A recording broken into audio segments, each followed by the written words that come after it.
हैं कि दुर्गा जी को सिंदूर चढ़ाते हैं, लोग लगाते हैं, दुर्गा जी को पति कौन है? अभी मजा आएगा ना भिड़ो। दुर्गा जी के पति भगवान शंकर। क्या बात है सर, क्या बात है सर, क्या बात, ये बात है। माँ भगवती दुर्गा जी के कोई पति नहीं है, ये खुद पति हैं। उठा ले रे देवा, उठा ले रे बाबा। कदर मचा रखे नकली संतों आचार्यों शंकराचार्यों ने, दुनिया डबो दी। माता दुर्गा किसकी पत्नी है?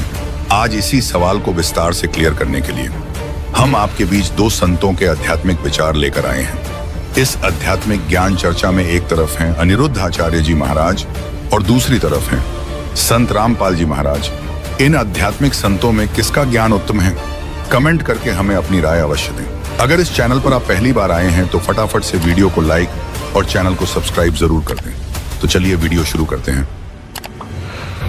जो जगत को उत्पत्ति की है, आप लोग उसकी पति को खोज रहे हैं। जो जगत की उत्पत्ति की है, आप लोग उसके पति को खोज रहे हैं। यही है आपका विचार। जो सृष्टि यानी सृष्टि की हर प्राणी की, हर सजीव और निर्जीव प्राणी को जो उत्पत्ति की है, उसी की आप लोग पति खोज रहे हैं।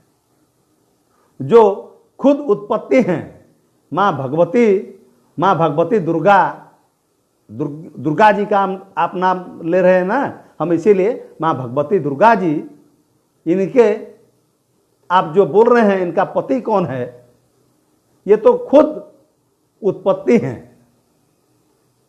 उत अलग करिए, आगे पति लगाइए। उत का पति ये माँ भगवती दुर्गा है। इस बात को आपको जानिए, कोई किताब में पढ़ना जरूरी नहीं है।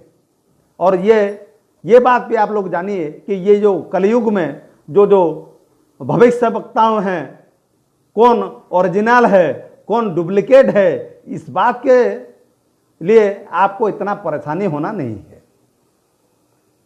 क्योंकि जो सच में चलते हैं, जो सही रास्ते में चलते हैं, जो धर्म को अपनाते हैं, वो लोग नहीं बोलते हैं कि ये दुनिया में सारथी बाबा महान है, आसाराम जी महान है, राम रहीम महान है, और कोई जो रामपाल और क्या बहुत हैं बाबा लोग, वो लोग सब जेल में हैं, जेल में।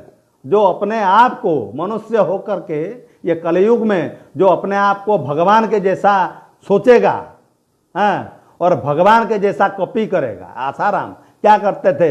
यहाँ मोर पंख लगाते हैं। अरे वो तो भगवान है, श्री कृष्ण है, वो मोर पंख लगाएंगे तो वो सुंदर दिखेगा। और आपके क्या औकात है? आप मोर पंख लगाएंगे, बांसुरी बजाएंगे, आप कथा करते हैं। कथा करिए, भगवान के नाम इतने लीजिए कि आपके अंदर जो कलमश है वो हट जाएगा। बाद में आप बाहर के लोग को जो दिशा दिखाएंगे वो सही होगा। माँ भगवती दुर्गा जी के कोई पति नहीं है, ये खुद पति हैं। माँ दुर्गा खुद पति हैं। इस बात को आप लोग जानिए। कण कण में माँ भगवती है, कण कण में, रोम रोम में। ये जो आप निर्जीव बोलते हैं इनको, पत्थर, इसमें भी माँ भगवती का वास है। इसीलिए वो पहाड़ है। आप लोग को इस बारे में जानना जरूरी है ना। ऐसे बोल देंगे हमारे किताब में ब्रह्मा विष्णु के पत्नी कौन है, इसके बारे में भी आप लोग को जानकारी दिया जाएगा। आप लोग जो अपना ज्ञान दे करके ये सनातन धर्म को जो बर्बाद करके रखे हो, हम सबका एक एक करके खुलासा करते जाएंगे। और लोग हमारा बात को विश्वास करना, ये आपको जरूरी होगा। हम यही खुद बता रहे हैं। अभी ये कलयुग में तो अपने जो पति पत्नी होते हैं उनका तो कोई ठिकाना नहीं है। उस पत्नी के, सबको हम नहीं बोल रहे हैं, सब नारी जाति को हम नहीं बोलते हैं, उस पत्नी के ये कितना नंबर पति है पहले इसको पूछिए। फिर बाद में आप माँ दुर्गा जी के पति को खोजते रहेंगे। आज तक कीड़ा हो गए हैं माँ भगवती को खोजते खोजते। कोई नहीं जान पाया इनका आदि अंत क्या है। और आप लोग इनके पति को बोलेंगे कौन है? क्या बात करते हैं आप? अपने आप को महात्मा साधु संत कहलाते हैं, माँ का तलवार का शिकार होंगे। ज्यादा उड़ेंगे माँ की तलवार का शिकार होंगे। हाँ, धर्म कर्म के रास्ते में हो, सही रास्ते में चलो, और जो ये मानव जाति है इनको सही दिशा दिखाओ, भटकाओ मत। ये भटकाते हो बोल के आज ये सनातन धर्मी ने अपना धर्म को छोड़ करके दूसरे धर्म को जाते हैं। ये सब के लिए आप लोग दायी हैं, आप लोग दायी हैं। जो मूल है उसको आप लोग नहीं बोलते हैं। हमारा बाबा महान है, हैं? हमारा क्या बोलते हैं, कौन कौन सा जो संत महान है, इसको आप लोग महान बोल रहे हैं।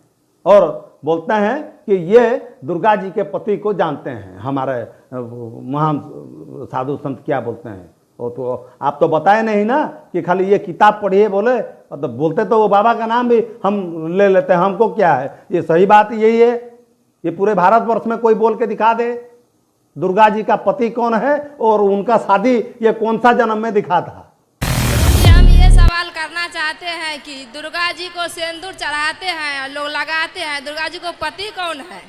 दुर्गा जी के पति भगवान शंकर है। हाँ, जितनी देवियां हैं ये पार्वती का स्वरूप है, और पार्वती लक्ष्मी स्वरूपा है। तो ये शंकर जी इनके पति हैं। दोस्तों, अभी आपने सुने अनिरुद्ध आचार्य जी के आध्यात्मिक विचार। आइए अब सुनते हैं संत रामपाल जी महाराज के आध्यात्मिक विचार। आपको सृष्टि रचना के प्रारंभ में जब कथा शुरू करी थी, बताया था कि काल भगवान ने, इस क्षर पुरुष ने, जो ब्रह्मा विष्णु महेश के पिताजी हैं, दुर्गा जी के पति हैं, जो श्री देवी के पति हैं और ब्रह्मा विष्णु महेश के पिता हैं, इसने ये कहा था दुर्गा से कि मेरा भेद किसी को मत बताना। इसको बहुत सख्ती से कहा था। तो देवी ने उसी उद्देश्य से ब्रह्मा विष्णु महेश को इस क्षर पुरुष का ज्ञान नहीं दिया। अब दुर्गा से इसने कहा था कि मेरा भेद किसी को नहीं देना। इसी प्रकार दुर्गा ने इनको कोई उस भेद नहीं दिया ब्रह्म का, फिर भी सच्चाई छुप नहीं सकी।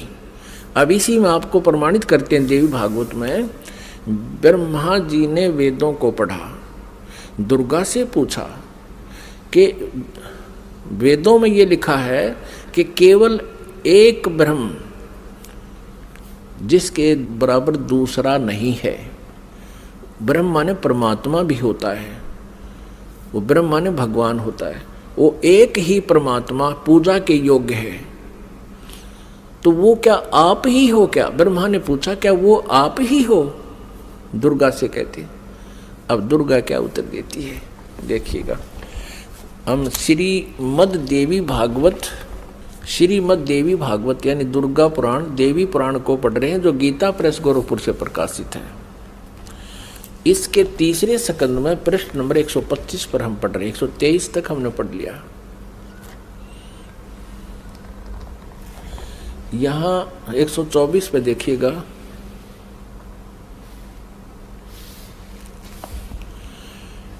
ब्रह्मा जी कहते हैं, अद्भुत तेजस्वी भगवान शंकर के यूं स्तुति करने पर भगवती जगदम्बिका ने अपने बात बताई।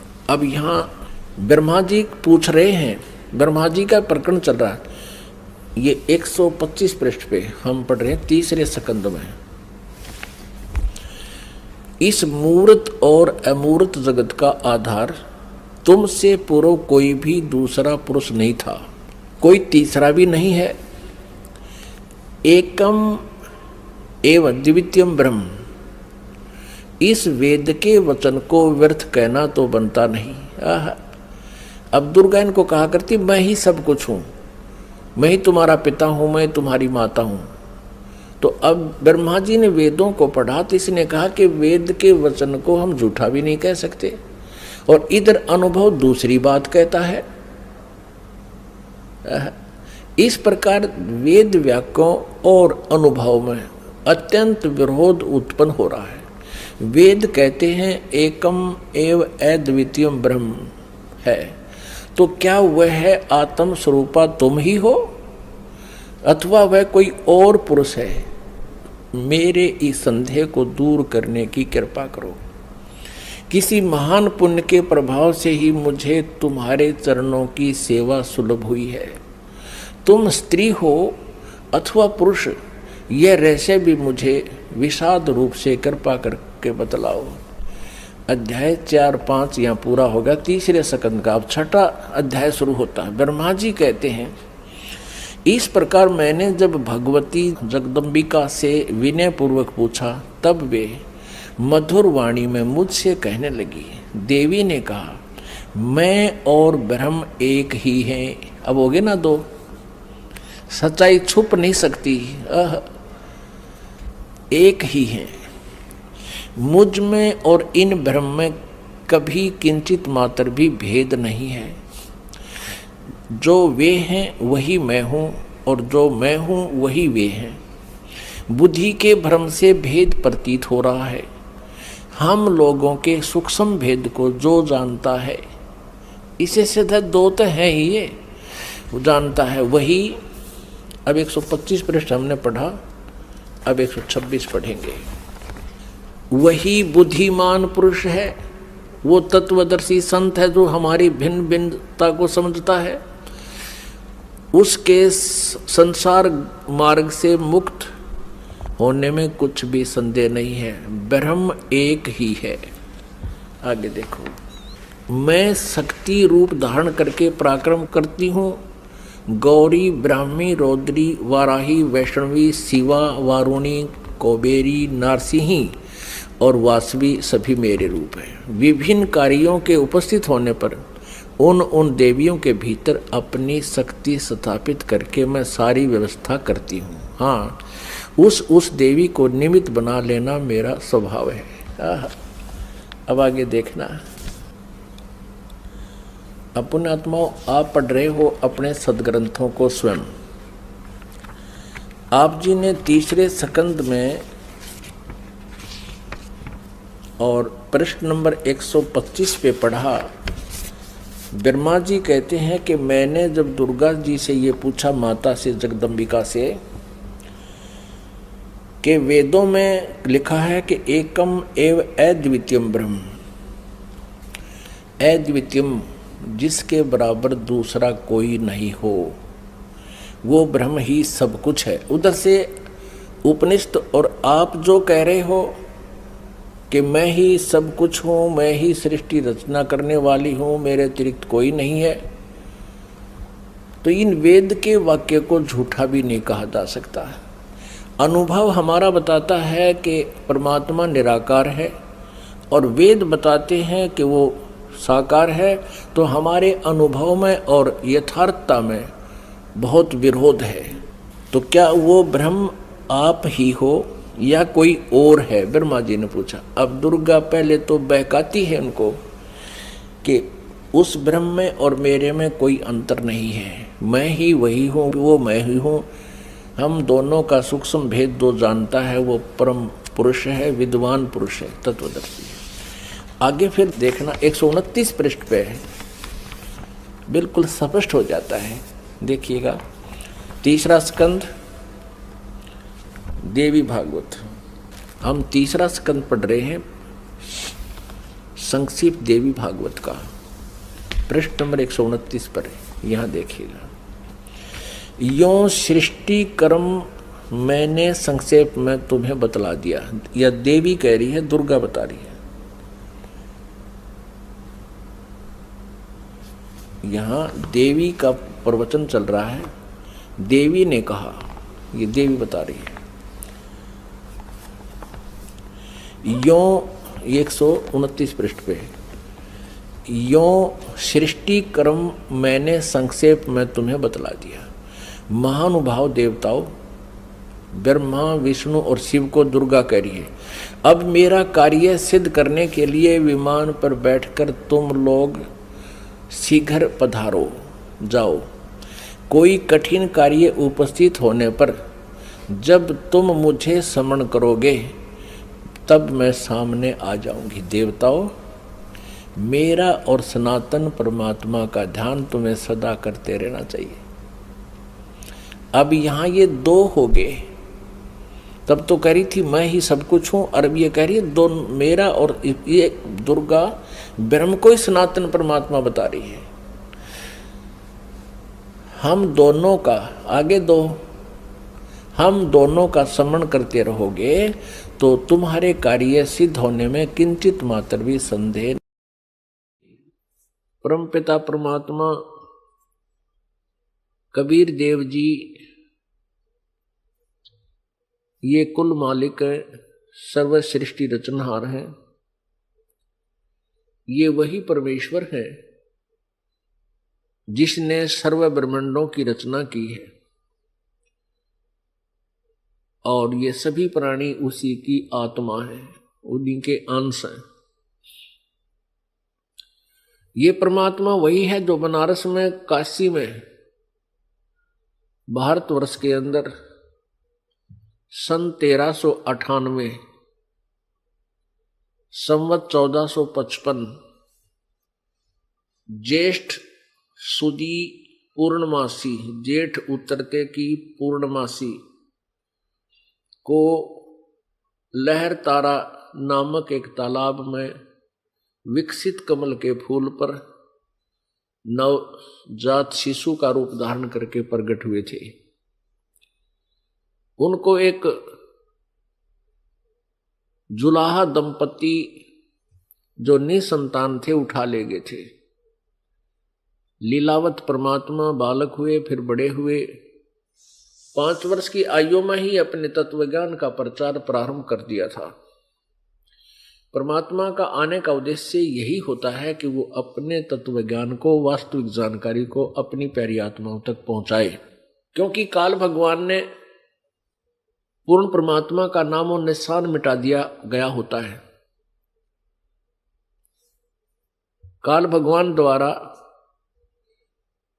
परमात्मा की परिभाषा को ही चेंज कर दिया गया होता है।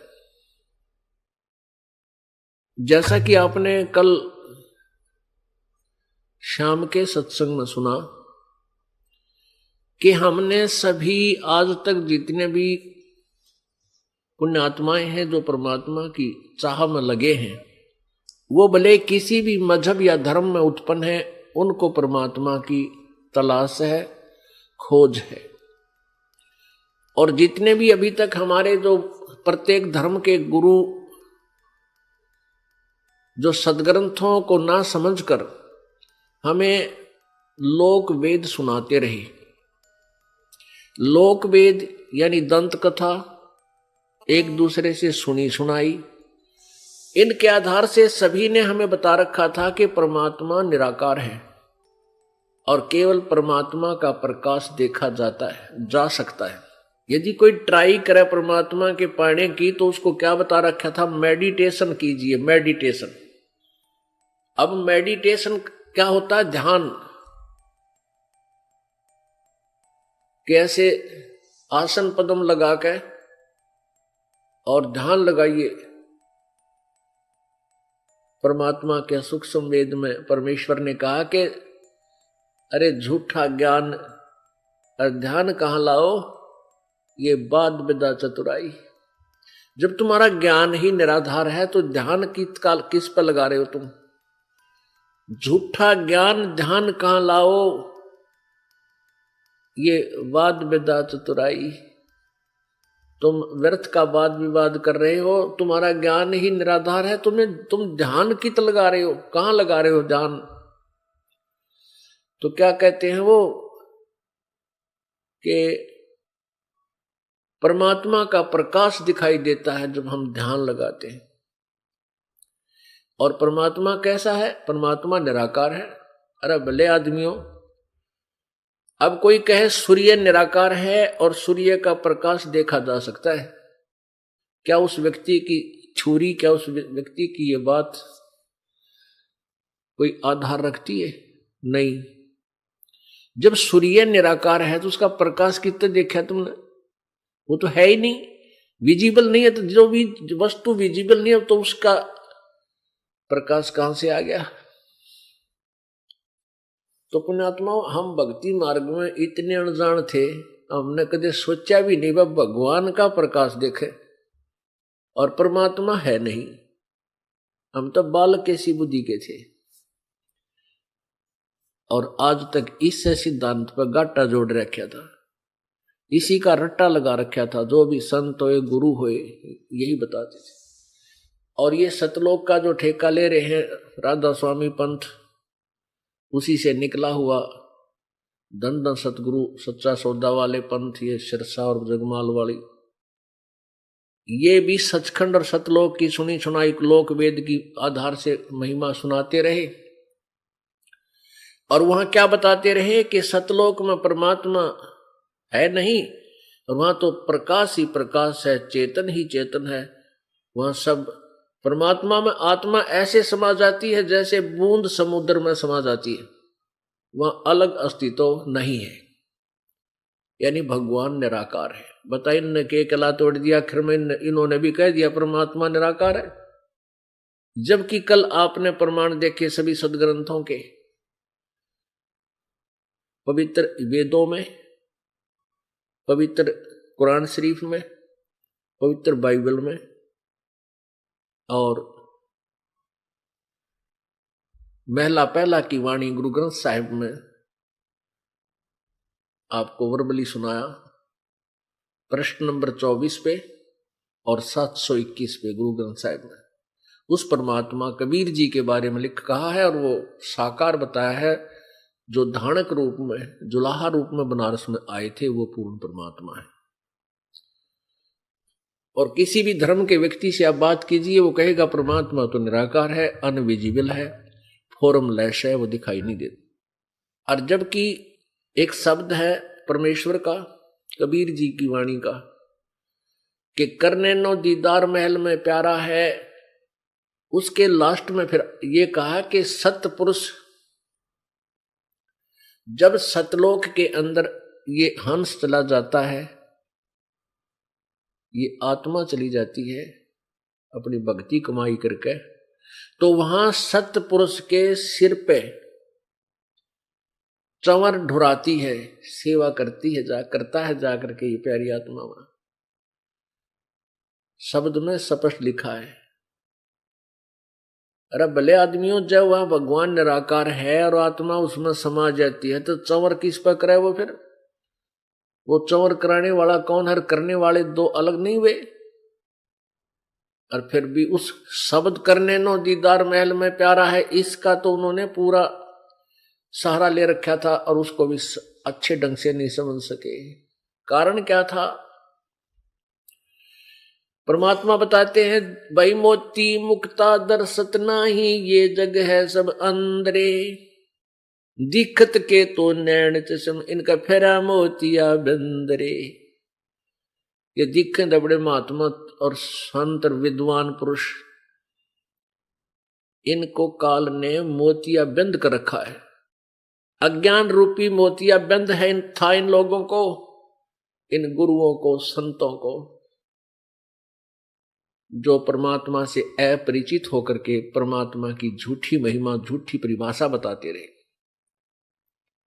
पुण्यात्माओं, कोई सौभाग्य तुम्हारा है कि आप जी को इस बिचली पीढ़ी में मानव शरीर प्राप्त है, स्त्री या पुरुष का। और उनसे भी अधिक सौभाग्य उन पुण्यात्माओं का है जो परमात्मा के चरणों में आ चुके हैं, जो जितना भी देर से आएंगे उतना ही पश्चाताप करेंगे। अब ये बिचली पीढ़ी का समय, ये 20वीं सदी से प्रारंभ हुआ, अब ये 21वीं सदी चल रही है, इसमें ये चरम सीमा पर होगा।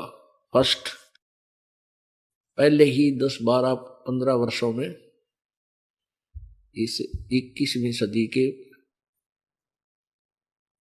अंदर ये परमात्मा का ज्ञान, तत्व ज्ञान चरम सीमा पर होगा, पूरे विश्व में ये ज्ञान फैलेगा, सभी आत्मा, सभी प्राणी सुखी होंगे, दया भाव पुनः हमारे अंदर पैदा होगा, क्योंकि हम अज्ञानतावश हिंसक बन गए, मांस खाने लगे। किसी भी धर्म मजहब के उस प्रवर्तक ने कहीं मांस खाने का आदेश नहीं दिया। सबसे ज्यादा बिजली गिरी हुई है ईसाई धर्म में, हुआ ना छोड़ते क्या है नबी। शराब की उनका टाल नहीं, सिगरेट पीने की उनका कोई बाउंडेशन नहीं, मांस खाने की नहीं, यानी सारे ही काम एक नंबर पर करे हुए उल्टे उल्टे, और धार्मिक और ईसाई कहाँ हुए। उसके बाद हिंदू धर्म में क्या था, पहले कोई बुराई नहीं थी, बीड़ी, शराब, मांस, तंबाकू, कोई भी नशीली वस्तु नहीं प्रयोग करता था हिंदू धर्म। अब हिंदू धर्म में भी बिजली गिर गई, सभी, कोई घर खाली नहीं है जो व्यसन ना करते हो, उस घर में कोई व्यक्ति बेशक बच रहा हो एक आधा जो ना प्रयोग करता हो बुराई को। इतनी गिरावट आ गई। मुसलमान धर्म में शराब नहीं प्रयोग करते थे, मांस और हुक्का खूब डट के पीवे। सिख धर्म में हुक्का नहीं पीते, तंबाकू प्रयोग नहीं करते, बाकी मांस और शराब कति खूब दूध पानी की तरह पीते हैं, खाते और पीते हैं। जबकि हमारे पूर्वजों ने, हमारे प्रत्येक धर्म के जो संचालकों ने कहीं मांस नहीं खाया और ना खाने का आदेश दिया। तो बुराई क्यों कर रहे हैं हम? और कर रहे हैं तो फिर धार्मिक कहां, हम उस धर्म के बंदे कैसे हुए? तो ये गिरावट जो आई है या अब फिर दोबारा सेट होएगी, और ये प्यारी आत्मा अपने परमात्मा को पहचान कर सतलोक पहुंच जाएंगी। जब तक हम सतलोक नहीं जाएंगे तब तक हमारा जन्म और मृत्यु और ये कष्ट कभी समाप्त नहीं होगा। या कोई प्राणी सुखी नहीं। आप किसी को भी देख लीजिए, निर्धन को लगता है कि धनवान सुखी, धनवान सपने में भी सुखी नहीं है। ये सतकर मान लेना, जिसके पास पैसे हैं उसका 36 तो और को भी दबावेंगी कि तक कल्बा में जाता होगा किसी को, या फिर और, क्योंकि पैसा जिसके पास होगा वो 2 नंबर के काम अवश्य करता होगा। 99.99% लोग जो धनवान कहलाते हैं वो अवश्य कुछ ऐसे काम हैं जिनके जो अनुकूल नहीं होते, और फिर उस कारण से उनके पाप इतने बढ़ जाते हैं। और फिर आगे से आगे, जैसे किसी के ने एक फैक्ट्री लगा ली, उसके बाद उसने सोचा एक और लगा लूं, 50-60 लाख 1 करोड़ रुपया कर्जा ले लिया, फैक्ट्री में हड़ताल होगी या कोई और कारण बन गया, कोई व्यवसाय ठीक ना चला, सिर में दर्द, ना जाने कितनी टेंशन लिए सारा दिन घूम रहा है। भले ही वो कार में घूमता दिखा पर चैन कती नहीं उसको। कोई बालक बीमार, किसी का कैंसर, किसी का और बीमारी, चाहे राजा है चाहे गरीब है, चाहे सेठ है, चाहे जीव है, चाहे ब्रह्मा विष्णु महेश तक है, कोई भी जीव इस काल के लोक में सुखी नहीं है। तो वो सुख का स्थान कहां पर है? सतलोक में, जिसको छोड़कर हम इस काल के लोक में फंस गए। और जब तक हम वहां नहीं जाएंगे तब तक हम सुखी नहीं हो सकते।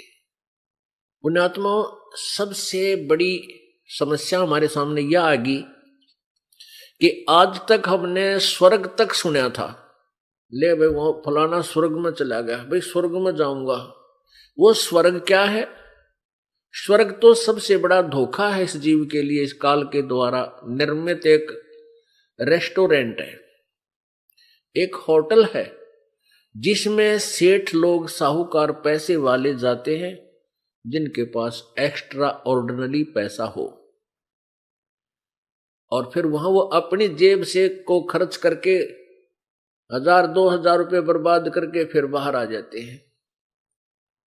तो वो स्वर्ग क्या है कि यहां इस पृथ्वी लोक पर आप कोई पुण्य करते हो, उन पुण्यों के आधार पर आपको स्वर्ग प्राप्ति होती है। स्वर्ग का समय आपका निर्धारित होता है। जब आपका समय उन पुण्यों के आधार से जितना समय बना था वो समाप्त हो जाता है तो आपको तुरंत वहां से निकाल दिया जाता है। फिर कहां जाते हो? पाप के आधार से नरक में। नरक का समय भोगने के बाद आप कहां आते हो? नीचे पृथ्वी पर। कोई गधा बनता है, गधे का शरीर पूरा होते ही, समय पूरा होते ही फिर कुत्ता बन जाता है, कुत्ते का संस्कार पूरा होते ही फिर सूअर बन जाता है, और फिर 84 लाख योनियों के इस कोल्लू में जुड़ के और ऐसे ये अरहट के कुएं की तरह चक्कर काटता रहता है। आगे गए ना बावड़े और रहते भी सब जाही, बिन साहिब की बंदगी कहीं ठोड़ ठिकाना नहीं। जो पहले चले गए वो तो अपने पास इस परिवार में एज इट इज आए नहीं, हमें बतावा आके, और शेष हैं वो भी चले जाएंगे।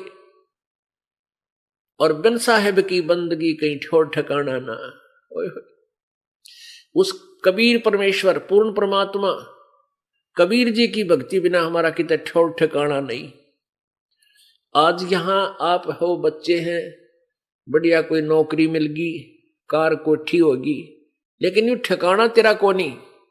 आज मृत्यु हो जाए तेरा कहां ठिकाना है? मन मन कुत्ता बनकर उसको ठीक है बाहर बैठा पावे 2 साल के बाद, और कुत्ते की मृत्यु होगी फिर गधा बन गया, गधे की मृत्यु होगी सूअर बन गया, सूअर की मृत्यु होती फिर आगे।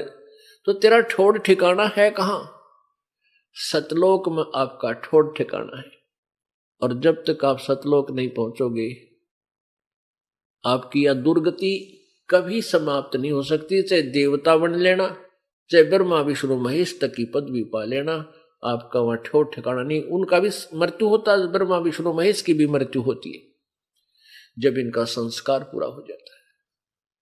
अपुण्यात्मा यहां आके एकदम बात खटकती है कि ब्रह्मा विष्णु महेश की भी मृत्यु होती है, क्योंकि इस लोक वेद के आधार से हमारे को पवित्र हिंदू धर्म के अंदर इन नकली गुरुओं ने ये शास्त्र विरुद्ध और लोक वेद सुना के हमें भ्रमित कर रखा था कि ब्रह्मा विष्णु महेश अजर अमर हैं, सर्वेश्वर हैं, इनकी जन्म मृत्यु नहीं होती, इनके कोई माता पिता नहीं है, यही सारी सृष्टि के रचनहार हैं, यही सचिति और सृष्टि और संहार करते हैं, ये कुल मालिक है। अब हमें इतना मूर्ख बना रखा था उन मूर्ख गुरुओं ने, जिनको स्वयं कह का ज्ञान नहीं था, वो अपने सदग्रंथों से परिचित नहीं थे। पुण्यात्माओं, आध्यात्मिक गुरु जो होता है एक टीचर है, और टीचर को चाहिए कि वो अपने सिलेबस से ही ज्ञान बच्चों को बताए। हमारा सिलेबस है पवित्र पुराण, पवित्र 4 वेद, पवित्र श्रीमद् भगवत गीता जी, जो हिंदू धर्म के शास्त्र माने जाते हैं। वैसे तो ये सदग्रंथ किसी मजहब विशेष के नहीं है, ये उस समय रचे गए थे, उस समय श्री व्यास जी द्वारा लिखे गए थे जब कोई धर्म नहीं था, केवल मानव मात्र के कल्याणार्थ है। अब उन्हीं में आपको दिखाता है ये दास के ब्रह्मा विष्णु महेश स्वयं स्वीकार करते हमारी जन्म मृत्यु होती है, और इनके माता पिता भी हैं। अपनात्मा भक्ति करना और परमात्मा पाना कोई मुश्किल काम नहीं, कठिन कार्य नहीं है। कठिन है ये समझ माना कि भगवान है कौन और वो कैसे मिल सकता है, उसका प्रॉपर वे कौन सा है पाने का, उसकी विधि कौन सी है, फिर तो दिखता को नहीं, कोई समस्या नहीं रहती। फिर तो वही क्लियर किया जाएगा, वही कंसेप्ट क्लियर किया जा रहा है आपके समक्ष कि कौन ता भगवान है और कैसे वो पावेगा। बस इन 2 बातों को स्पष्ट करने के लिए, पुण्यात्माओं, इस अज्ञान रूप अंधकार को हटाने के लिए, इस लोक वेद से आपका पीछा छुटाने के लिए ढेर सारे प्रमाण और इतने लंबे चौड़े प्रवचन करने पड़ते हैं, जब जाके पुण्यात्मा के समझ में आती है, क्योंकि हमने अज्ञान गणा सुन रखा है। क्योंकि यहां ये दिखाना अति आवश्यक हो गया, क्योंकि दास ने कहा कि ब्रह्मा विष्णु महेश नासवान है, और जो भोली आत्मा उस अज्ञान के आधार से इनको सर्वेश्वर महेश्वर मृत्युंजय कालज्य माने बैठी है, उनको एकदम धक्का सा लगेगा, क्योंकि उन्होंने उस अज्ञान को सत्य मान रखा है। इसलिए ये सदग्रंथ दिखाना, आपके सामने रूबरू करना अति आवश्यक हो जाता है। कृपा देखिए श्रीमद् देवी भागवत, ये गीता प्रेस गोरखपुर से प्रकाशित है। इसके 123 पृष्ठ पर आपको दिखाते हैं। संपादक हनुमान प्रसाद पोदार, चमन लाल गोस्वामी। और ये कहां से प्रकाशित है? प्रकाशक एवं मुद्रक हैं गीता प्रेस गोरखपुर, गोविंद भवन कार्यालय, कोलकाता का संस्थान। और इसके 123 पृष्ठ पे आप देखिए,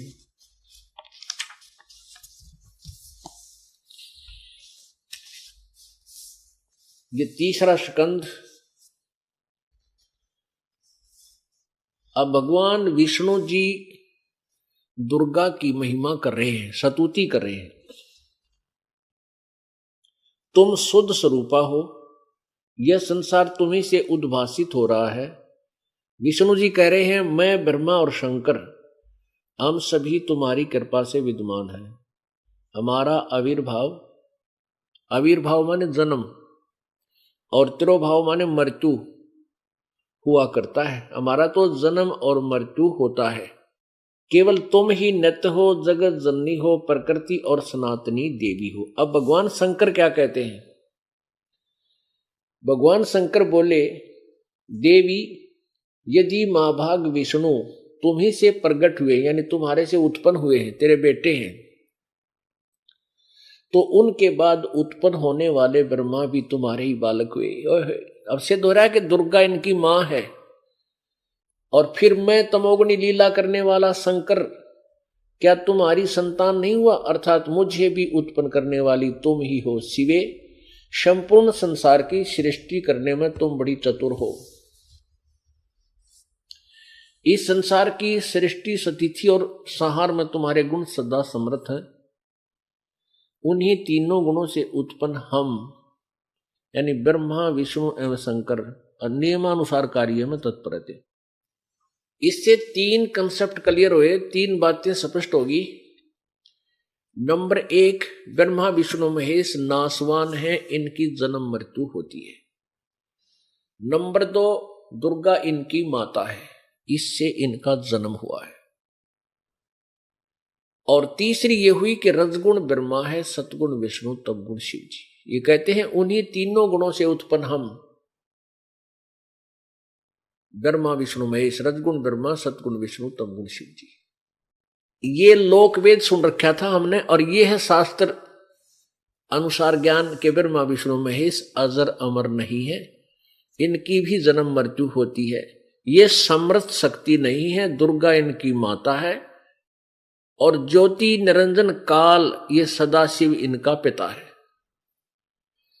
अब ये भी कंसेप्ट क्लियर करना पड़ेगा कि इनका पिता कौन है। ये काल रूपी ब्रह्म, इसको सदाशिव कहो और चाहे इसको काल रूपी ब्रह्म कहो, ज्योति निरंजन कहो, इसी के ये नाम है उपमात्मक। इसके लिए आपको शिव पुराण दिखाते हैं। ये देखिएगा शिव पुराण,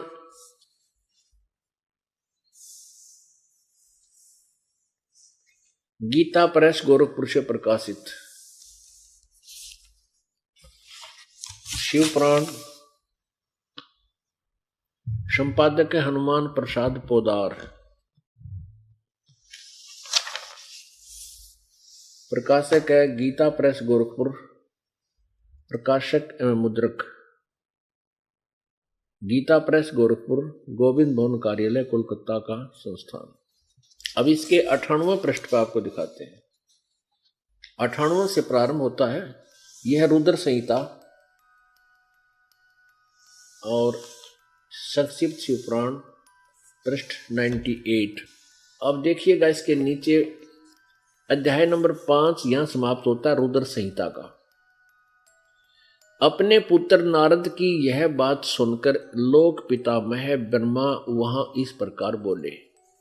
अब रुद्र संहिता के 6ठे अध्याय में ये देखिए 99वें पृष्ठ पे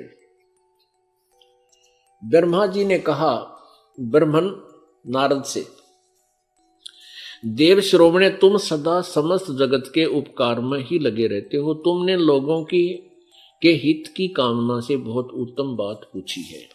जिसमें समस्त चराचर जगत नष्ट हो गया था, सर्वत्र केवल अंधकार ही अंधकार था। न सूर्य दिखाई देते थे, न चंद्रमा, अन्य ग्रहों और नक्षत्रों का भी पता नहीं था।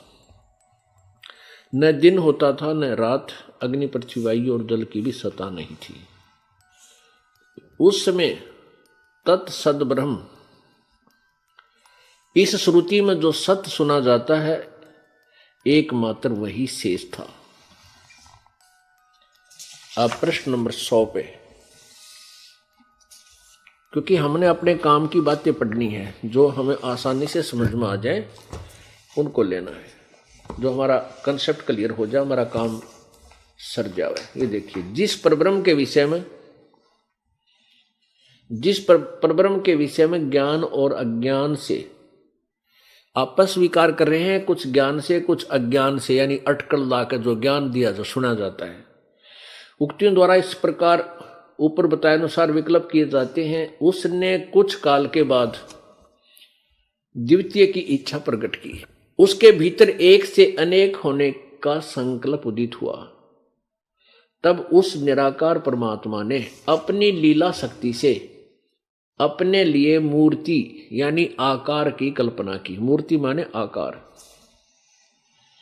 जो मूर्ति रहित परब्रह्म है उसकी मूर्ति, यानी मूर्ति रहित माने निराकार, और कहते फिर वो साकार बन गया। वो क्या बना? उसकी साकार मूर्ति भगवान सदाशिव है। ये काल के विषय में जानकारी चल रही है, ब्रह्म के विषय में, ये ध्यान रखना। उसी को सदाशिव, अर्वाचीन और प्राचीन विद्वान उन्हीं को ईश्वर कहते हैं। उस समय एकाकी रहकर सविच्छा अनुसार विहार करने वाले उन सदाशिव ने अपने विग्रह से स्वयं ही एक स्वरूप भूता शक्ति की सृष्टि की, जो उनके अपने श्रीअंग से कभी अलग होने वाली नहीं थी। ये दुर्गा काल के शरीर से निकली, इसका वर्णन है। उस पराशक्ति को प्रधान प्रकृति गुणवती माया बुद्धि तत्व की जननी और विकार रहित बताया गया है। वह शक्ति अंबिका कही गई है। उसी को प्रकृति शब्द याद रखना, यह गीता जी में काम आओगा आपका। जब गीता जी के अंदर आप जी को ब्रह्मा विष्णु महेश की उत्पत्ति दुर्गा और काल से स्पष्ट की जाएगी, सिद्ध की जाएगी। उसमें प्रकृति शब्द, प्रकृति का अर्थ दुर्गा है, यानी इस शेरा वाली माता को प्रकृति भी कहते हैं। ये देखिए, वह शक्ति अंबिका कही गई है। उसी को प्रकृति सर्वेश्वरी और त्रिदेव जननी, ब्रह्मा विष्णु महेश की माता त्रिदेव जननी, तीनों देवताओं को उत्पन्न करने वाली, तीनों देवताओं की मां, ब्रह्मा विष्णु महेश की माता, नित्या और मूल कारण भी कहते हैं। सदाशिव द्वारा प्रकट की गई उस शक्ति के 8 भुजाएं हैं। ये स्पष्ट हो गया। इस अष्टंगी को, दुर्गा को ही प्रकृति कहते हैं। ये ब्रह्मा विष्णु महेश की माता है। आगे देखो, नाना प्रकार के आभूषण इसके श्री अंग की शोभा बढ़ाते हैं। वह देवी नाना प्रकार की गतियों से संपन्न है और अनेक प्रकार के अस्त्र शस्त्र धारण करती है। स्पष्ट हुआ। आगे देखो, एकाकिनी होकर भी वह माया संयोग वसात अनेक हो जाती है। इसी ने 3 रूप धारण किए थे, सावित्री, लक्ष्मी और पार्वती का। ये 3 रूप धारण कर लिए और ब्रह्मा विष्णु महेश के साथ शादी कर दी। और ये स्पष्ट है कि एकाकिनी होकर भी वह माया संयोग वसात अनेक हो जाती है। वे जो सदाशिव हैं, ये काल भगवान के विषय में कहा गया है, जो इसका पति है दुर्गा का। वे जो सदाशिव हैं उन्हें परम पुरुष ईश्वर शिव, शंभु और महेश्वर कहते हैं। अब उसी का प्रकरण चल रहा है काल भगवान का। अब ये ब्रह्मा बता रहा है, क्योंकि ब्रह्मा जी को परमात्मा पूर्ण ब्रह्म आए थे और ब्रह्मा जी को मिले थे, क्योंकि ये सभी आत्मा उसी कबीर भगवान की है। परमेश्वर ने चाहा था कि ब्रह्मा काल का बड़ा बेटा है और इसको मैं ज्ञान समझा दूं, हो सकता है ये सभी को समझा दे और फिर ये सब मेरे को समझ जावे। तो ब्रह्मा जी ने परमात्मा से ज्ञान सुना, नाम भी लिया, उपदेश भी लिया, लेकिन बाद में काल ने ऐसी प्रेरणा की उसका नाम खंड करवा दिया। तो उस परमात्मा से सुने हुए उस ज्ञान को और साथ में अपने खिचड़ी ज्ञान को मिलाकर वो ब्रह्मा आगे सुनाने लग गया, परमात्मा से दूर हो गया और काल के हाथ में फंसा रहा, परमात्मा की शरण रखी नहीं। अब उसी काल भगवान के विषय में इसको सदाशिव भी कहते हैं, महाशिव भी कहते हैं, महाविष्णु भी काल ब्रह्म को बोलते हैं और महाब्रह्मा भी यही रूप धारण कर लेता है। अब यहां काल के विषय में जानकारी दी जा रही है, देखिएगा। वे अपने सारे अंगों पर भस्म रमाए रहते हैं। उन काल रूपी ब्रह्म ने, हो गया स्पष्ट, कि सदा शिव को काल रूपी ब्रह्म भी बोलते हैं। काल रूपी यानी काल भगवान भी कहते हैं। उन्हीं काल रूपी ब्रह्म ने एक ही समय शक्ति के साथ, ये नाथ नहीं है, मिसप्रिंट है, शक्ति यानी दुर्गा के साथ शिवलोक नामक अक्षेत्र का निर्माण किया था। उस उत्तम अक्षेत्र को काशी कहते हैं। काशी वह परम निर्वाण व मोक्ष का स्थान है जो सबके ऊपर विराजमान है। वे प्रिया और प्रियतम शक्ति और शिव, वो पति पत्नी रूप में दुर्गा और शिव, दुर्गा और शक्ति और शिव, दुर्गा और शिव, जो यानी ब्रह्म जो परमानंद स्वरूप है, उस मनोरम क्षेत्र में नित्य निवास करते हैं, वहां रहते हैं ऊपर। काशीपुरी परमानंद रूपणी है। मुने शिव और शिवा ने, इस काल और दुर्गा ने प्रलय काल में भी कभी उस क्षेत्र को अपने सानिध्य से मुक्त नहीं किया। अब क्या बताते हैं, देव से एक समय उस आनंद वन में यानी काशी में रमण करते हुए, मौज मस्ती मारते हुए शिवा और शिव के मन में यह इच्छा हुई कि किसी दूसरे पुरुष की सृष्टि करनी चाहिए, यानी कोई बालक पैदा करना चाहिए, जिस पर यह सृष्टि संचालन का महान भार रखकर हम दोनों केवल काशी में रहकर इच्छा अनुसार विचरें और निर्वाण धारण करें। ऐसा निश्चय करके शक्ति सहित सर्वव्यापी परमेश्वर शिव ने अपने वाम भाग के 10वें अंग पर अमृत मल दिया, यानी पति पत्नी व्यवहार किया उन्होंने। फिर तो वहां से एक पुरुष प्रकट हुआ, एक पुत्र उत्पन्न हो गया। उसका नाम के रखा 102 पृष्ठ पर रुद्र संहिता अध्याय नंबर 6 चल रहा है। शिव ने कहा, उस काल ने कहा, वत्स व्यापक होने के कारण तुम्हारा विष्णु नाम विख्यात हुआ। अब सिद्ध हो गया कि दुर्गा और काल से, प्रकृति और इस ब्रह्म से विष्णु का जन्म हुआ। ये इनके माता पिता हैं। ये अपने सदग्रंथ बता रहे हैं, दास अपनी तरफ से कोई मिलावट नहीं कर रहा। ये है सिलेबस का ज्ञान जो गुरुओं ने हमें देना चाहिए था, लेकिन उन अज्ञानियों ने लोक वेद सुनाकर हमारे सदग्रंथों के विपरीत ही हमें ज्ञान में उलझा रखा था। और यही कारण रहा, कोई कुछ दंत कथा सुना रहा है, कोई कुछ सुना रहा है। यदि हम एक ही आधार लेकर चलेंगे सदग्रंथों को, तो अज्ञान होने का कहीं चांस ही नहीं है, कोई भ्रमित ही नहीं हो सकता, क्योंकि हम अशिक्षित थे, हमारे पूर्वज अशिक्षित थे और शिक्षा का अधिकार केवल ब्राह्मण वर्ग को था।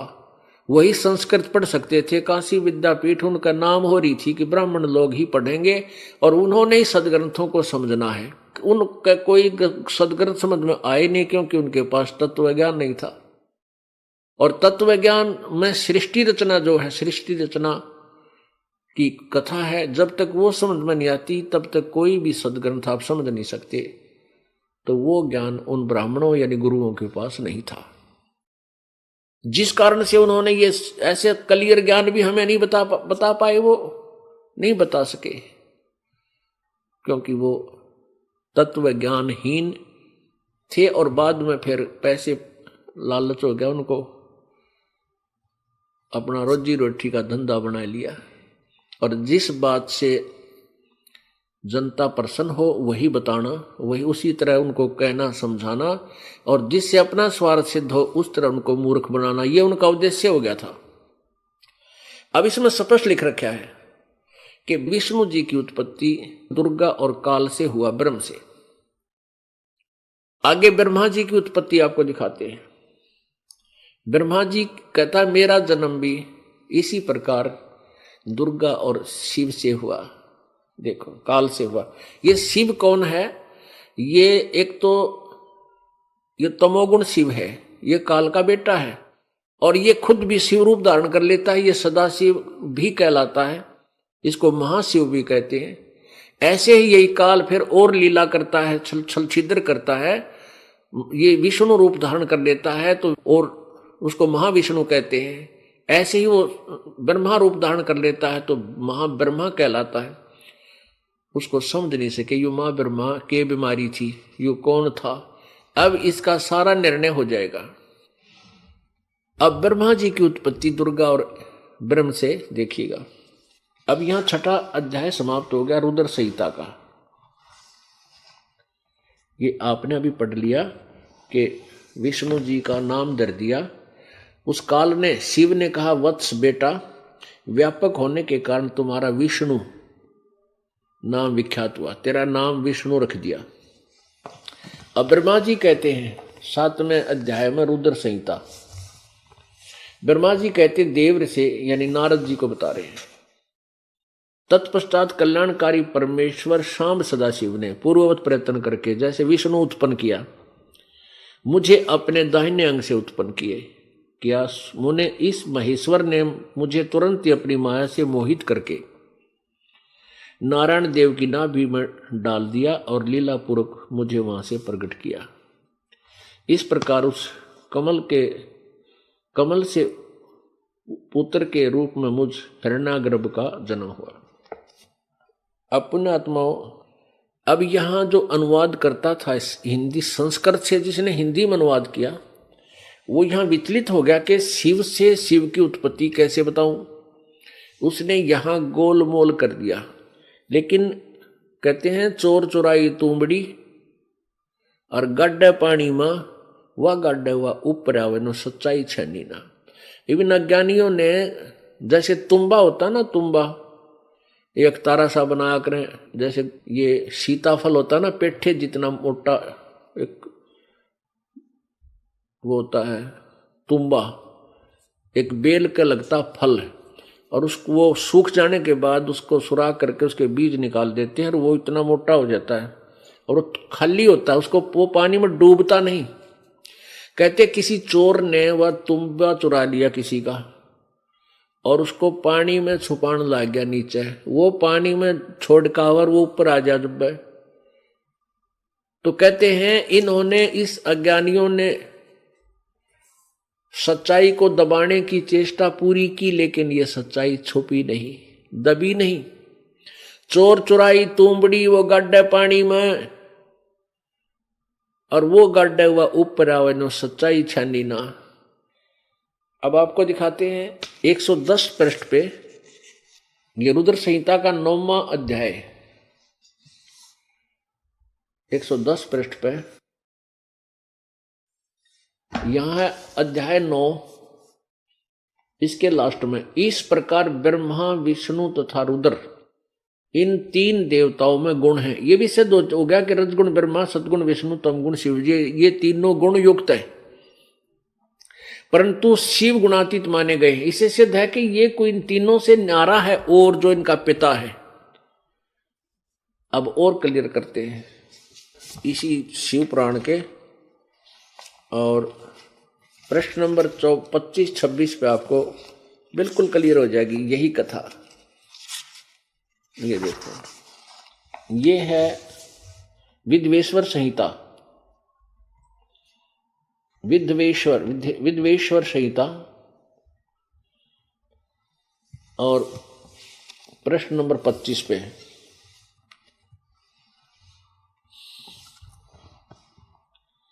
ब्रह्मा विष्णु ने पूछा, किससे? इस काल से, सदाशिव से। प्रभु, सृष्टि आदि में 5 कर्तों के लक्षण क्या हैं, ये हम दोनों को बताइए। भगवान शिव बोले, ये काल बोला, ब्रह्म, मेरे कर्तव्यों को समझना अत्यंत गहन है, तथापि मैं कृपा पूर्वक तुम्हें उनके विषय में बता रहा हूं। ब्रह्मा और अच्युत यानी विष्णु सृष्टि और पालन, संहार, तिरोभाव और अनुग्रह, ये 5 ही मेरे जगत संबंधी कार्य हैं जो नित्य सिद्ध हैं। संसार की रचना का जो आरंभ है उसी को सर्ग या सृष्टि कहते हैं। अब देखो, अब वो काल क्या कह रहा है? पुत्रों, हे मेरे बेटो ब्रह्मा और विष्णु को, तुम दोनों ने तपस्या करके प्रसन्न हुए मुझ परमेश्वर से सृष्टि और सतिथि दोनों काम, सृष्टि ब्रह्मा को और सतिथि विष्णु को, यानी तुमने तपस्या करके मुझ प्रसन्न हुए परमेश्वर से प्राप्त किए, मेरे से प्राप्त किए, ये दोनों ही तुम्हें बहुत प्रिय। इसी प्रकार मेरे विभूति स्वरूप रुद्र और महेश्वर में 2 अन्य उत्तम कर्ते, संहार और तिरोभाव मुझसे प्राप्त किए। इसी प्रकार मेरे विभूति स्वरूप रुद्र और महेश्वर ने 2 अन्य उत्तम कर्ते, संहार और तिरोभाव मुझसे प्राप्त किए हैं। अब 4 हो गए। एक तो ब्रह्मा और विष्णु सृष्टि और सतिथि उनको मिले, और रुद्र और महेश्वर को ये संहार और तिरोभाव। इससे सिद्ध हो गया कि जो ज्ञान बोल रहा है इससे अलग है ब्रह्मा विष्णु और महेश्वर, वो उनके बेटा कह रहा है, वो उनके पुत्र हैं। अब हम यही सिद्ध करना चाहते थे कि ये काल जो है ये ब्रह्मा विष्णु महेश का पिता है, ब्रह्म, और इसी काल ने ब्रह्म ने श्री कृष्ण जी में प्रवेश होकर के भूत की तरह, प्रेत की तरह सूक्ष्म रूप बनाकर श्री कृष्ण जी में प्रवेश करके श्रीमद् भगवत गीता जी का ज्ञान बोला। क्योंकि गीता जी अध्याय नंबर 11 श्लोक नंबर 32 में ये खुद कहता है कि मैं काल हूं और सबको अब खाने के लिए प्रकट हुआ हूं, नष्ट करने के लिए। पुण्यात्माओं, श्री कृष्ण जी काल नहीं थे। उन्होंने पहले अपने आप को कभी काल नहीं कहा और बाद में कभी अपने को काल नहीं कहा। वो तो सतोगुण भगवान थे, दयालु आत्मा थी। और गीता जी अध्याय नंबर 8 के श्लोक नंबर 13 में गीता ज्ञानदाता काल श्री कृष्ण में प्रवेश करके कह रहा है कि ओम इति एक अक्षरम ब्रह्म व्यवहारन माम अनुशमरन ये प्रयाति तजन देहम सयाति परमाम गति।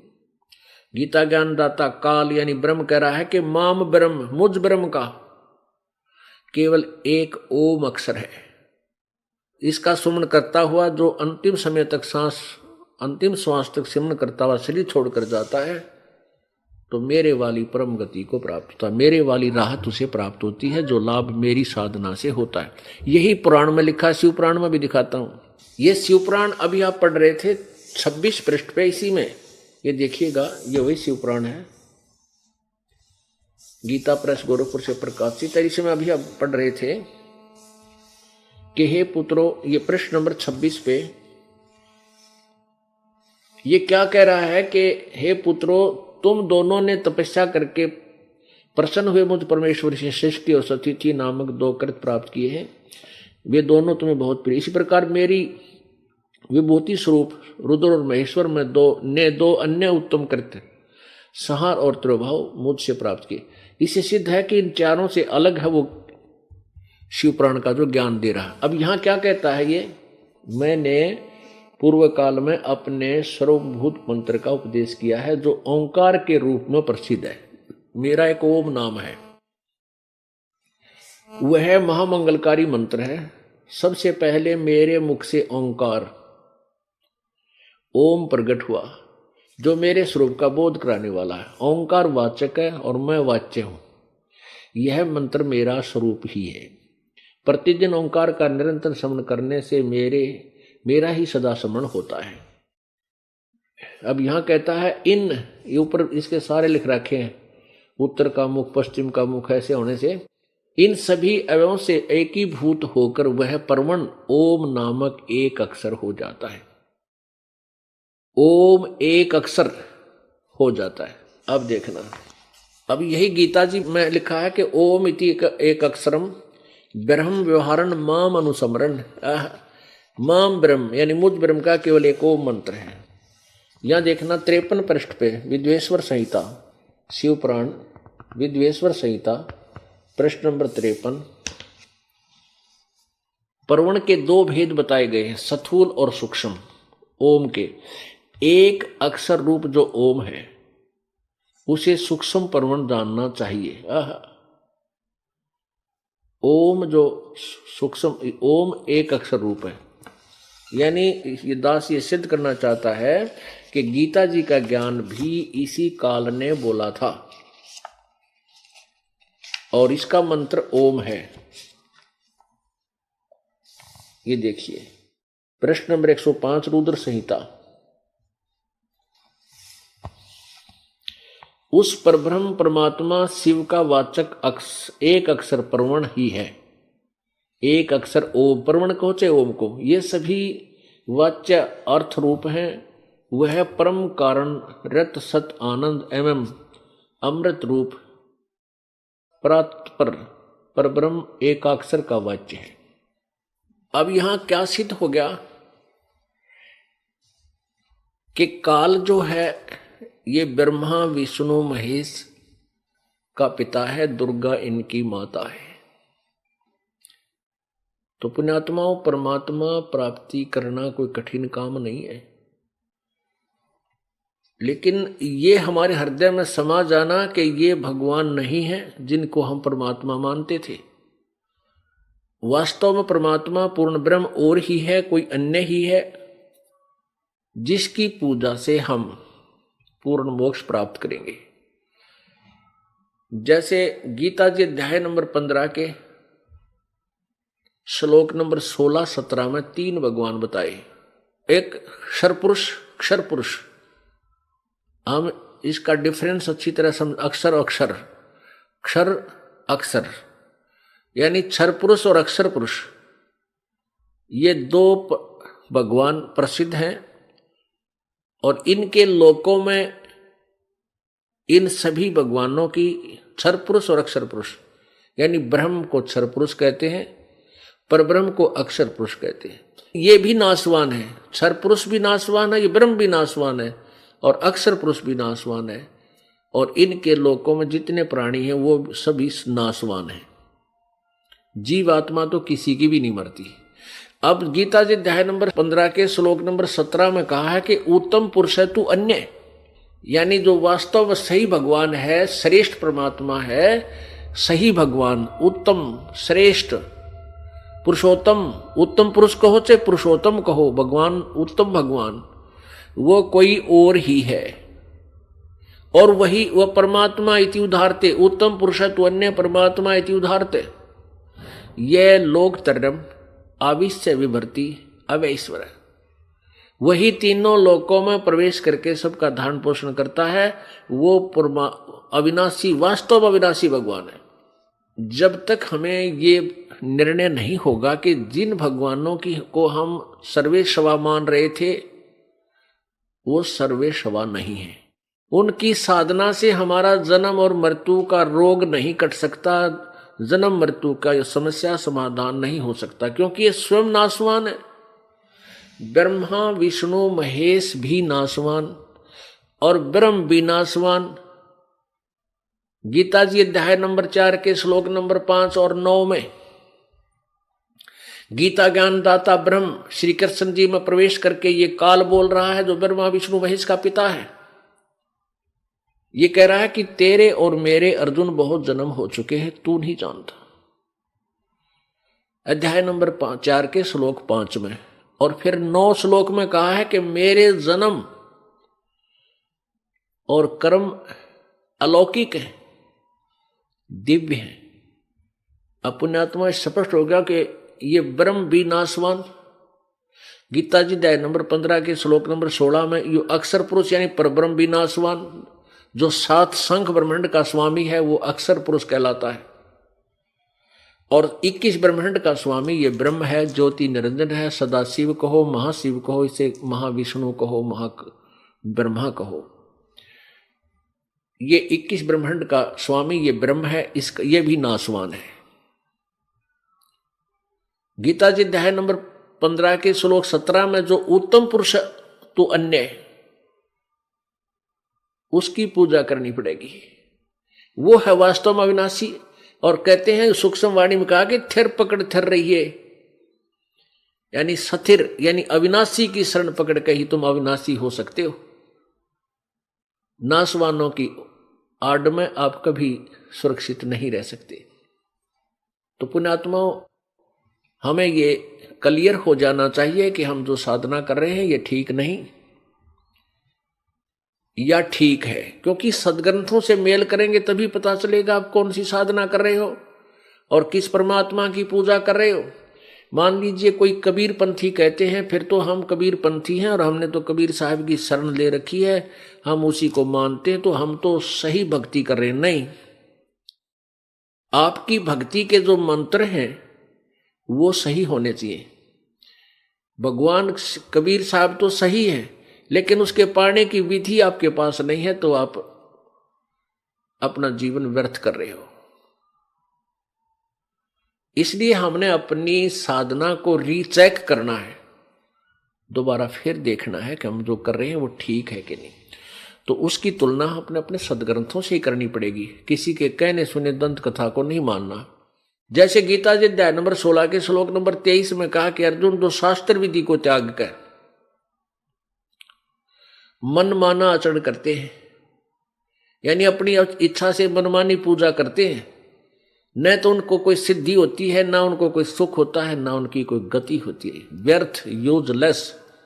फिर श्लोक नंबर 24 में कहा है अध्याय 16 के कि इससे तेरे लिए कर्तव्य और अकर्तव्य की व्यवस्था में कौन से कर्म करने चाहिए भक्ति के, कौन से नहीं करने चाहिए, उनके लिए तो शास्त्रों को आधार मानना, किसी व्यक्ति विशेष के कहने से नहीं मानना। तो पुण्यात्माओं, संत वही होता है जो शास्त्र अनुकूल ज्ञान दे, शास्त्रों में वर्णित विधि अनुसार ही भक्ति विधि बतावे, उससे हमारा कल्याण होगा, अन्यथा नहीं हो सकता। तो मानुष जन्म दुर्लभ है, ये मिला न बारंबार, तरवर से पत्ता टूट जा भाई फिर नहीं लगता डार।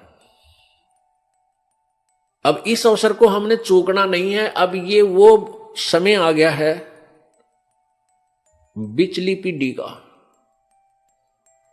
बिचली पीढ़ी आप बिचली पीढ़ी में हो।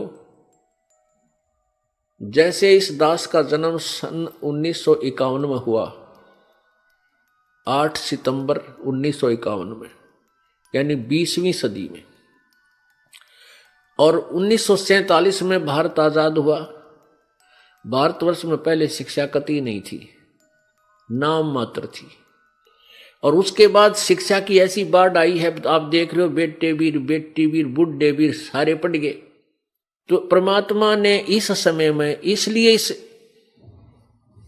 तत्व ज्ञान को सार्वजनिक किया है कि सभी पुण्यात्मा अब मुझे पहचान जाएंगी और मेरी शरण में आकर मेरे दास के माध्यम से, इस दास के माध्यम से, और मेरे पास कबीर भगवान के पास पहुंच जाएंगे। सतलोक में जाना कति कठिन नहीं। आपके हृदय में यह समा जाना चाहिए कि जो साधना तुम कर रहे हो वो गलत है और जो ये दास बता रहा है ये सत्य है। क्योंकि इस सत्य को कि कबीर परमात्मा है और इसके पाने की विधि ओम तत्सत ये मंत्र है। ओम ब्रह्म का, तत् पर ब्रह्म का, ये सांकेतिक मंत्र है। तत् ओम तत्सत ये रटना नहीं लगेगी। ओम ब्रह्म का जाप है, ये क्लियर है। तत् और सत ये सांकेतिक हैं, गुप्त हैं, ये दास बताओगा, केवल उपदेशी को बताया जाएगा। उसको आदेश नहीं कि वो आगे फिर किसी को और बता सके, नहीं उसका नाम खंड हो जाएगा। उसको दोष लगेगा, क्योंकि अनधिकारी यदि नकली आदमी कोई पासपोर्ट बना दे साइन कर दे वैसे ही, तो वो दोषी है, वो नहीं बना सकता, अधिकारी से ही बनवाना होगा। तो दास से ही नाम उपदेश आपने लेना या दिलवाना होगा। किसी अपने मित्र भाई बहन को, बच्चों को चाहते हो तो इससे ही नाम दिलवाना पड़ेगा, मेरे से ही वो पासपोर्ट बनवाना पड़ेगा। स्वयं नहीं बना सकते, स्वयं नहीं दे सकते, आगे नाम दोगे तो तुम दोषी हो जाओगे, तुम्हारा भी नाम व्यर्थ और सजा के पात्र बन जाओगे। ये बालकों का खेल नहीं है। अब ये तो कंसेप्ट क्लियर हो गया कि ब्रह्मा विष्णु भी नाशवान, ब्रह्म भी नाशवान और परब्रह्म भी नाशवान, हमारे सदग्रंथों ने कर दिया। अब अविनाशी परमात्मा कौन है? वो उत्तम पुरुष तू अन्य वो है कौन? उसका क्या नाम है और कौन उसका साक्षी है कि ये परमात्मा है? ये आपको कंसेप्ट क्लियर अभी करेंगे। पुण्यात्माओं, कल के सत्संग में रात्रि में आपने देखा, सदग्रंथों के रूबरू किया गया कि पवित्र वेदों में यजुर्वेद अध्याय नंबर 5 के श्लोक नंबर 1 में, मंत्र नंबर 1 में कहा कि अग्ने तनुरसी विष्णुवे तवा सोमस्य तनुरसी। अग्नि माने परमेश्वर, तनु माने सहशरीर, रसी माने है। परमात्मा साकार है, सहशरीर है। और विष्णुवे तवा सोमस्य तनुरसी, विष्णुवे माने सबका धारण पोषण करने के लिए, पालन पोषण करने के लिए। विष्णुवे माने पालन पोषण करने के लिए। तवा माने उस, सोमस्य माने अमर पुरुष अविनाशी प्रभु का, तनु माने शरीर, असी माने है। ओए होए। गीता जी अध्याय नंबर 15 के श्लोक नंबर 17 में लिखा है कि उत्तम पुरुष है तू अन्य परमात्मा इति उदाहरतः यह लोक धर्म आविश्य विभर्ति अवय ईश्वर।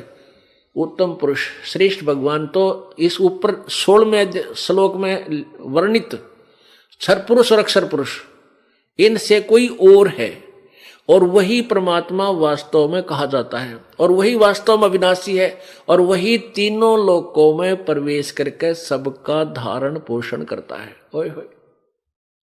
तो कहने का भाव यह है कि परमात्मा सतलोक में भी है, अन्य रूप धारण करके वो यहां भी आ जाता है, तीनों लोकों में प्रवेश करके, यानी यहां प्रकट होता है, आता है। वो अविनाशी परमात्मा है। तो इसीलिए वो लिखा है अग्ने तनुरसी विष्णुवे तवा सोमस्य तनुरसी।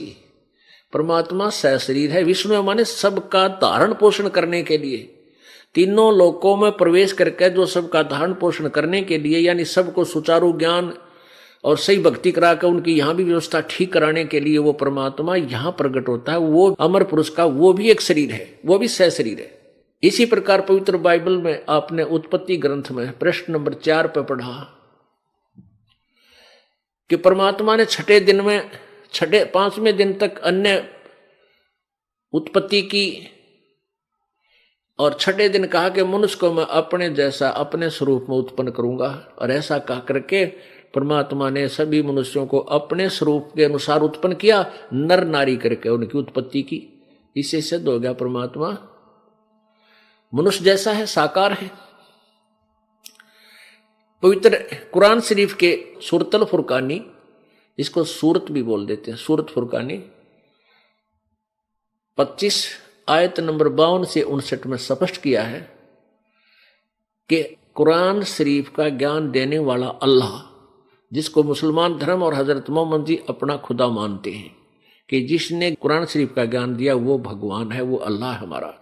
वो अल्लाह कह रहा है कि हे पैगंबर हजरत मोहम्मद, तू इन काफिरों का कहा मत मानना, ये नहीं मानते कि कबीर भगवान है, इनकी बातों में मत आना। मेरे द्वारा दिए गए इस कुरान के ज्ञान के आधार पर तू संघर्ष करना, इनकी बातों में मत आना। और ये वही परमात्मा है जिसने 6 दिन में सृष्टि रची और 7वें दिन तख्त पर जा बैठा, लेकिन उसकी खबर किसी बाखबर से पूछ देखो। पुण्यात्मा, इससे 2 पॉइंट कंसेप्ट क्लियर हो गए। 2 कंसेप्ट, एक तो ये हो गया कि कुरान शरीफ का ज्ञान इनकम्प्लीट है, हम गलत नहीं कह सकते, अधूरा है। और कुरान शरीफ के ज्ञान देने वाला अल्लाह किसी और पूर्ण परमात्मा, जिसने सब सृष्टि ब्रह्मांडों की रचना की, उसकी तरफ संकेत कर रहा कि उसकी खबर तने उस परमात्मा के विषय में जानना है तो किसी तत्वदर्शी संत के पास चला जा, बाखबर से पूछ। तो पुण्यात्माओं, सभी सदग्रंथ मिलकर ये सिद्ध कर रहे हैं परमात्मा सशरीर है, उसका नाम कबीर है, साकार है। अब वो परमात्मा कबीर है, सशरीर है, वो देखा किसने? ये तो हमने एक थ्योरी पढ़ी, अब प्रैक्टिकल देखेंगे। जब थ्योरी और प्रैक्टिकल हमें दोनों ही एक समान होंगे तो फिर नो डाउट कोई भी हमारे डाउट नहीं हो रहेगा, और फिर हम उस परम पिता के चरणों में समर्पण करके अपने पिता के पास पहुंच जाएंगे। इस काल के गंदे लोग तो निकल जाएंगे। यहाँ किसी का बेटा मर गया, किसी की बेटी मर गई, किसी के आंख में कैंसर, किसी के कान में कैंसर, किसी की जीभ में, कोई एड्स से दुखी, कोई किसी और बीमारियां थे। हे भगवान, जुल्म हो रहा है यहाँ पर। कोई मानसिक टेंशन, किसन देख ले, छोटा बालक भी टेंशन ना दे बने, यानी ना जाने कितनी टेंशन यहाँ पर 24 घंटे कहे, रात में भी, सपने में भी। या कोई जीव सुखी नहीं, चाहे यहाँ पर प्रधानमंत्री बन रहा है, चाहे राष्ट्रपति हो, चाहे ब्रह्मा विष्णु महेश की पदवी है, वो भी सुखी नहीं है। अभी आपको कथा सुनाते हैं जिनको भगवान मिला।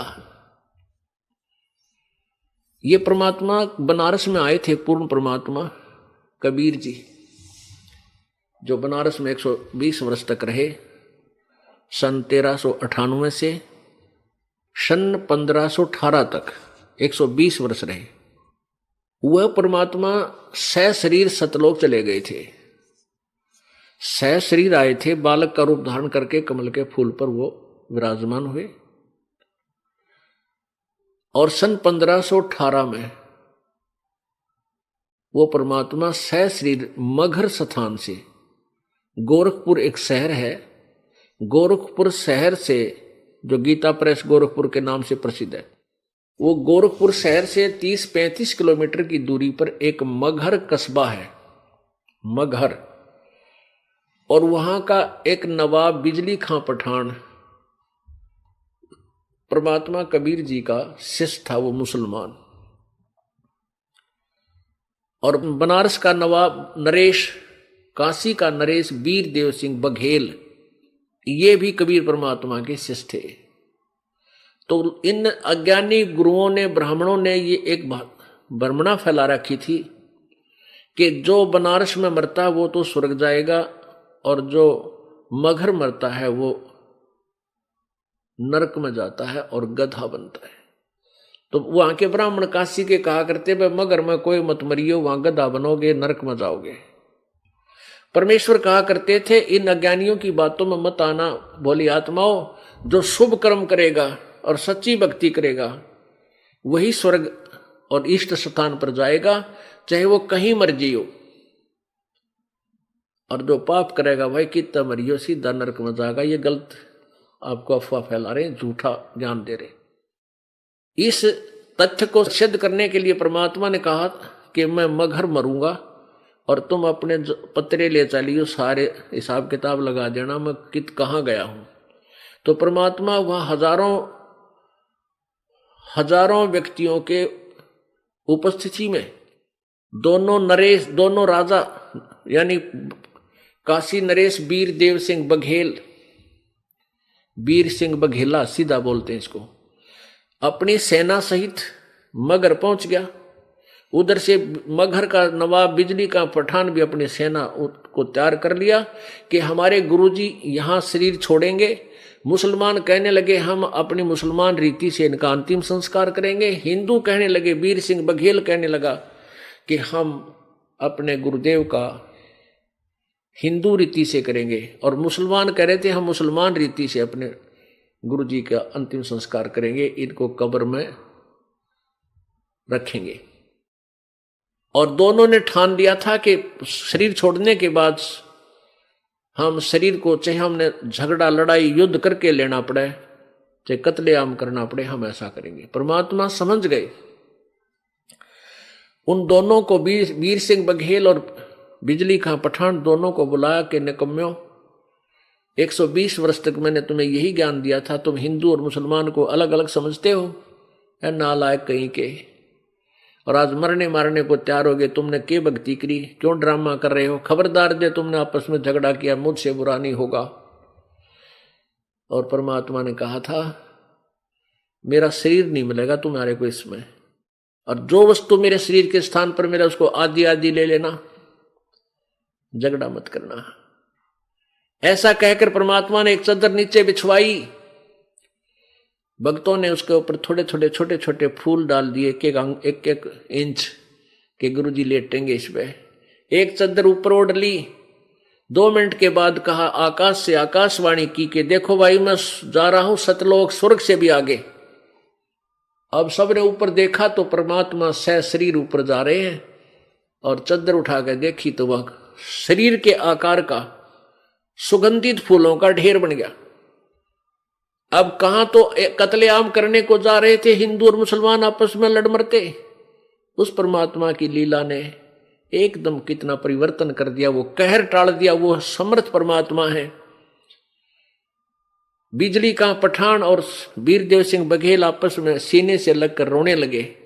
हिंदू और मुसलमान आपस में दोनों एक गुरु भाई थे, लेकिन उसमें दोनों एक दूसरे से मिलकर रोने लगे और कहने लगे हम भगवान को पहचान नहीं सके, हम दुष्ट आत्मा है, हम आज भी लड़ने और मरने को तैयार हो गए थे उस प्रभु की उपस्थिति में, हम कैसे दुष्ट हैं। तो पुण्यात्माओं, श्री कृष्ण जी कौरव पांडवों का युद्ध नहीं करवाना चाहते थे और 3 बार शांति दूत बनकर गए, लेकिन वो इस जुल्म को टाल नहीं सके क्योंकि वो समर्थ नहीं थे।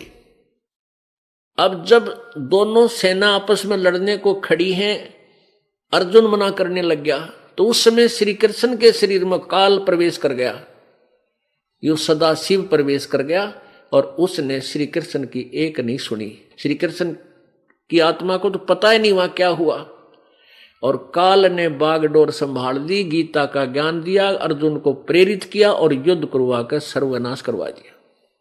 श्री कृष्ण जी समर्थ नहीं और उस कहर को, उस युद्ध को टाल नहीं सके, और ऐसे ही वो युद्ध, उससे भी भयंकर युद्ध हो जाना था, ग्रह युग छिड़ जाना था हिंदुस्तान में, क्योंकि उससे पहले बहुत से ज्योतिषियों ने ये भविष्यवाणी कर रखी थी कि ऐसे ऐसे सन 1518 में, विक्रमी संवत 1575 में एक भयंकर घोर युद्ध होगा, बहुत भयंकर नरसंहार होगा, ऐसा वो भविष्यवाणी किया करते थे। और वो होना था, परमात्मा ने वो कैंसिल कर दिया। कहां तो अनर्थ होना था, कहां आपस में सीने से लगकर और भाई भाई की तरह हिंदू और मुसलमान रो रहे हैं, भूल गए सब लड़ाई और झगड़ों को। तो वो परमात्मा सह शरीर सतलोक गए, सह शरीर आए थे,